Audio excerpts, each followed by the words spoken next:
পূজা পূজা কি? এই যে আলু বকরা এনেছি। আলু বকরা? হ্যাঁ আলু আলু আলু বকরা। প্লেট আলু খাবো। ভালো হয়েছে, এখন ভাত খেতে দেরি আছে, তাড়াতাড়ি খাওয়া হয়ে যাবে। খাওয়ার জন্য? এটা কি? আলু বকরা তো। আমি ভাবলাম আলু কাটলি টাইপের কিছু একটা তুমি এনেছো। তুমি যে কালকে বললে বিরিয়ানি করবে, তাই জন্য তো আলু বকরা আনলাম। বিরিয়ানিতে এটা কি করব আমি? বিরিয়ানিতে দিয়ে খেতে হয় এটাকে। এই ফলকে কেউ বিরিয়ানিতে দেয়? তুমি তাহলে জানো না, ইউটিউব দেখবে, ইউটিউবে দেখলে, আমি কালকে ইউটিউব ভিডিও দেখছিলাম, তুমি জানো না, ইউটিউব ভিডিওটা দেখবে, সেখানে সব পেয়ে যাবে তাহলে কিভাবে আলু বকরা বিরিয়ানিতে দিয়ে খেতে হয়। দেখো, আমি অমন করে বিরিয়ানি কোনোদিন রান্না করিনি।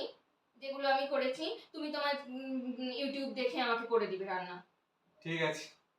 বিরিয়ানি করতে পারবে তো? হ্যাঁ তাহলে তুমি তার করে দিবে, আমি যে পারবো না এই আলু বকরা দিয়ে বিরিয়ানি করতে। কি সব একটা নিয়ে এসে হাজির হয়ে গেল আলু বকরা। আমি ভাবলাম কি একটা আলু চাট খাবো, তা না কি একটা আনলো, মুডটাই নষ্ট করে দিল।